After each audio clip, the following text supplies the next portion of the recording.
Hello everybody, welcome back to I Dream of Indie. Ole Gamer Joe here today with another review. We are looking at an excellent 2D platformer, Panzer Paladin, here on the Steam PC platform. This game is also available on Nintendo Switch if you so wish. It was released on July 21st of 2020 and was developed and published by Tribute Games. The game is currently priced at $19.99 here in North America. Panzer Paladin tells the story of an android pilot named Flame. Flame finds herself in a precarious situation as a dangerous group of demons led by Ravenous are threatening the planet. Spirit weapons have been summoned down to various regions of Earth, which the elite agency known as Gauntlet views as an act of war.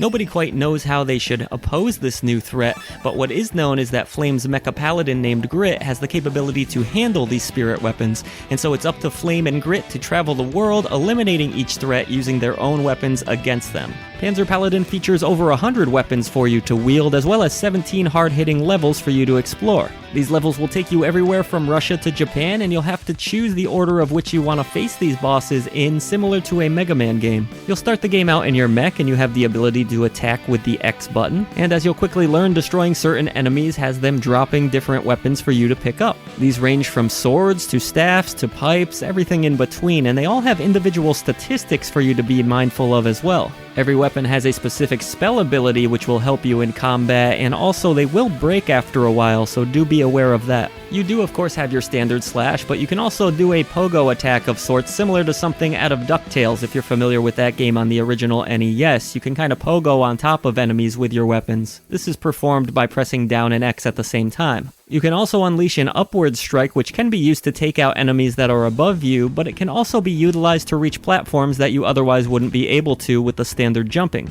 You do have a bit of a dodge mechanic in this title as well, which allows you to dodge backwards, kind of similar to what you might have found in, say, Symphony of the Night back in the day. I didn't find it particularly useful, but hardcore fans will definitely get some use out of this. You will come across certain checkpoints throughout these levels, but in order to activate these checkpoints and save your progress to that point, you're going to have to sacrifice one of the weapons that you're holding. You can only hold a set amount at a time. This can put you in some pretty dangerous situations depending on where you're at in a level, because if you're at a final checkpoint and you only have one weapon, well, you might have to sacrifice that weapon and fight the boss of that area with your bare fists. Or you have the option of rolling the dice, not using that checkpoint at all, and taking that one weapon that you have into battle with you. It's going to help you deal a lot more damage than your standard fist would.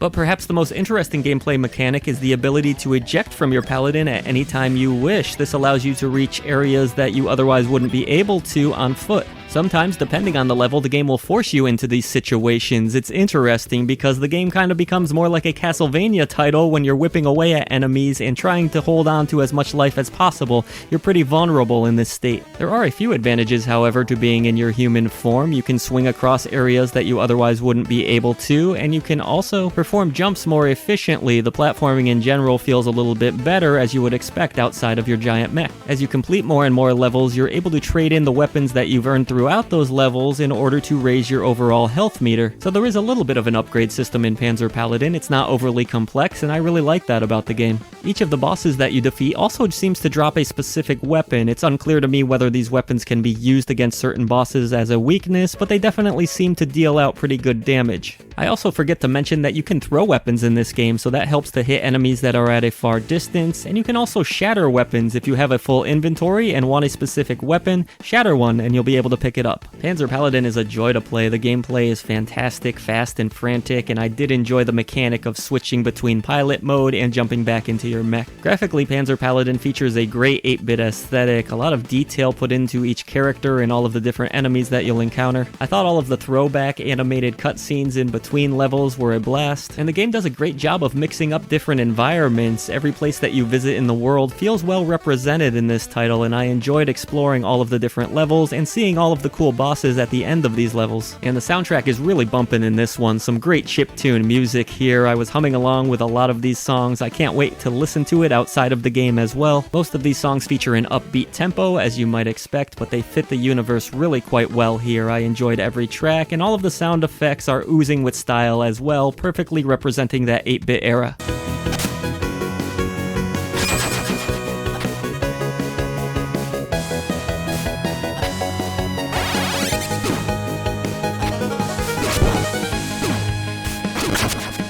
Panzer Paladin is a pretty challenging game on normal, though it can be done. There is also an easy mode that you can play through, which makes things quite a bit easier, and there's a hard mode if you're not challenged enough. The nice thing about the difficulty settings of this game is that you can switch in between levels, so if you're really struggling with one level specifically, you can go down to easy in order to get through it. There's also a speedrun mode that you can play through outside of the story mode, and I can't wait to see what you all cook up trying to run through this game. Even if speedrunning isn't your thing for whatever reason, you can also check out the remix mode that can be unlocked. This allows you to go through some of the levels that you've completed in the story mode already, but it changes things up in some interesting ways. I found Panzer Paladin to be an exceptional 2D platformer. It handles perfectly, the graphics are outstanding to look at, and the soundtrack is fantastic. There's a little bit of Blaster Master in here, a little bit of DuckTales, a little bit of Castlevania, and some good old-fashioned platforming that feels really great. And of course, if you've watched any of my previous reviews here on the channel involving giant mecha robots, you know that I love robots.